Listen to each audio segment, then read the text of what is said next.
Examinai as Escrituras, porque são elas que de mim testificam.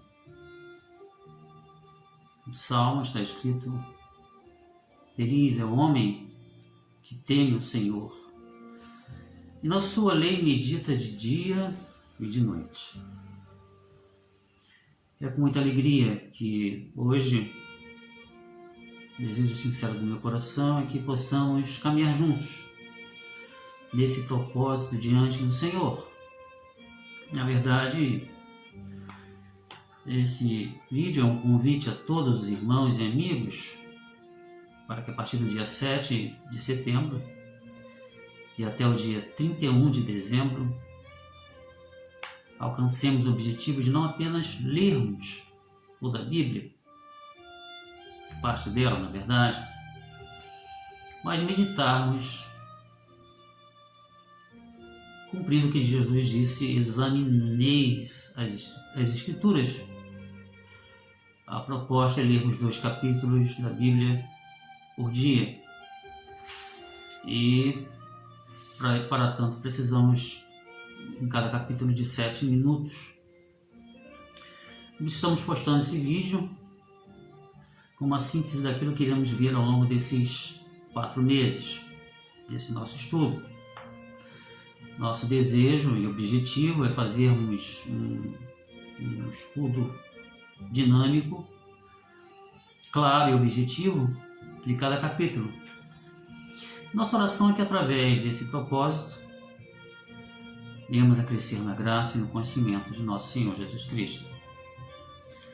Vamos iniciar nosso vídeo, nosso estudo, lendo os 5 livros da Lei de Moisés, conhecido também como Pentateuco, ou até Torá pelos judeus. Torá é uma palavra hebraica e pode ser traduzida como orientação, instrução, ensinamentos da lei. Irei falar de alguns exemplos e vou mostrar aos irmãos como essa palavra hebraica pode ser usada. A palavra Torá, muitas vezes, ela é usada se referindo aos 5 primeiros livros da Bíblia. Quais são os 5 primeiros livros da Bíblia? Gênesis, que vai falar das origens. O judeu não tem o mesmo tema, e na Bíblia judaica esse primeiro livro é chamado de No Princípio, Bereshit. O segundo livro é Êxodo. Êxodo tem o tema nomes. No hebraico é Shemot, significa nomes. O terceiro livro é Levítico, que vai tratar das leis dadas a Moisés referente aos levitas. Que significa Vaikra, chamar. O quarto livro é Números, onde é feito a contagem de cada tribo.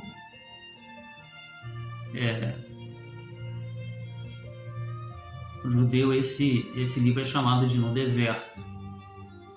E Deuteronômio, que significa repetição da lei. Devarim significa palavra, oração. São chamados Pentateucos porque o significado é grego, né? Pentateucos, penta 5, teukos, rolo. E o significado é rolo de 5 livros, ou conhecido como a Lei de Moisés. Chegando o 7º mês, e estando os filhos de Israel nas suas cidades, todo o povo se juntou como um só homem na praça, diante da porta das águas, e disseram a Esdras, o escriba, que trouxesse o livro da Lei de Moisés. Está em Neemias 8:1. Tudo indica que, a princípio, os 5 livros estavam juntos, mas depois, para facilitar o entendimento, eles foram separados em 5 partes. A Torá também é uma palavra que é usada para falar das leis de Israel sobre um assunto específico. Por exemplo, é usada sobre a lei da oferta pelo pecado, a lei da lepra e a lei do nazireu. E algumas vezes a Torá se refere à instrução, ao ensinamento dos pais aos filhos, dos sábios e do próprio Deus. Como, por exemplo, Isaías escreveu dizendo: "E virão muitos povos de longe, vinde, subamos ao monte do Senhor, à casa de Deus de Jacó, para que nos ensine o que concerne aos seus caminhos." Mas cabe nos perguntar qual é o conteúdo da Torá, também chamada de Lei de Moisés ou Pentateuco. A história de como Deus tratou os homens desde o princípio, desde a criação do homem e da mulher, a criação do universo, da queda do homem, e vai até a morte de Moisés. Conjunto de regras da lei de Moisés. A lei tem mais de 600 regulamentos. E o mais conhecido deles pelos judeus é a Shema, ou Confissão de Fé Judaica. Em um dos trechos, ela diz: "Amarás o Senhor teu Deus, ou Jeová Deus, de todo o seu coração, de todo o teu coração, de toda a tua força, de todo o teu entendimento." Jesus disse em Mateus que esse é o maior de todos os mandamentos. Há algumas coisas que precisam ficar claras no estudo desses livros, né? Alguns pensam que a Torá ela é eterna, as leis são eternas, e alguns entendem que os mandamentos são eternos, nunca serão anulados. Mas algumas Bíblias falam de regulamentos que são especificamente direcionados para Israel, outros não, alguns são perpétuos e outros não. Por exemplo, quando fala da lei do sábado, do sacerdócio, do dia da expiação, está escrito: "Guardarão, pois, os filhos de Israel, celebrando o sábado por concerto perpétuo." Mas a palavra hebraica usada nesses versículos também pode significar um futuro indeterminado, não necessariamente sem fim. O pacto da lei de Moisés estava em vigor e faziam mais ou menos 900 anos, aproximadamente, quando Deus profetizou que, só para dar um exemplo, trocaria aquele pacto por um novo pacto. Jeremias fala desse pacto no capítulo 31, ao dizer: "O novo pacto tornou-se e ultrapassado o anterior." Está em Hebreus capítulo 8. Em Efésios 2, Paulo vai escrever dizendo: "Na sua carne desfez a inimizade", isto é, a lei dos mandamentos, que consistia em ordenanças para criar em si mesmo dos dois um novo homem, fazendo a paz. As tradições orais judaicas e o Talmud têm o mesmo peso da lei da escrita da Torá.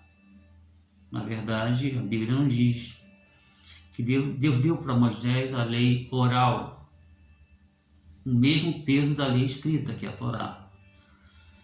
Em vez disso, o que a Bíblia diz é que Deus falou a Moisés: "Você escreve essas palavras." Eu disse: escreve essas palavras que eu estou dizendo, estou ditando. A lei oral são tradições judaicas que começam com os fariseus, depois foi escrita e ficou conhecida como a Mishnah. Por fim, ampliado, se conhece hoje como Talmud judaico. Tradições judaicas muitas vezes entravam em choque com a lei de Deus. Tanto isso é verdade, em Mateus 15, Jesus reprova os fariseus, dizendo a eles: "Vocês invalidaram a lei de Moisés, ou a lei de Deus, por causa da vossa tradição." Há aqueles que pensam que para o judeu era proibido ensinar as mulheres. Na verdade, a lei existia e exigia que fosse lida para todo o povo de Israel, incluindo mulheres e crianças. E está escrito, para que escutem, aprendam sobre Jeová Deus e o temam, e para que tenham cuidado de cumprir todas as palavras dessa lei. Há aqueles que dizem, e isso é conhecido como Cabala, que na Torá existem mensagens ocultas. Na verdade, Moisés escreveu a mensagem de Deus de forma clara e inequívoca, para que todos que a lessem pudessem entender.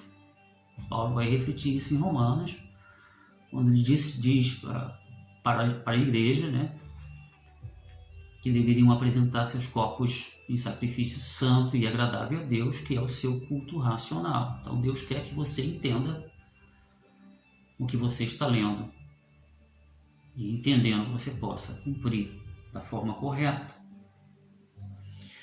A teoria de que existem mensagens ocultas na Torá vem do Cabala, como eu já disse, né? Que é um chamado misticismo judaico, que usa maneiras engenhosas para interpretar a Escritura. Testemunho de Jesus sobre a Escritura, porque alguns dizem, ou têm dúvidas, né, de que Deus foi Moisés quem escreveu a lei de Moisés. Essa é uma crença, uma tradição judaica que entende assim, e os cristãos também. Por exemplo, em João 7, está escrito, Jesus perguntando aos judeus, fariseus e escribas, não vos deu Moisés a lei? No entanto, nenhum de vocês a observa. O testemunho de João Batista, porque a lei foi dada por Moisés, a graça e a verdade vieram por Jesus Cristo. E como eu citei aqui, Deus disse para Moisés, escreve o que eu te digo. E a palavra de Deus em 2 Tessalonicenses, 2 Timóteo 3,16, diz que toda a Escritura divinamente inspirada é boa. Bom, irmãos, esse é o primeiro vídeo. Que Deus abençoe a cada um dos irmãos. A graça e a paz esteja com vocês. Obrigado pela atenção.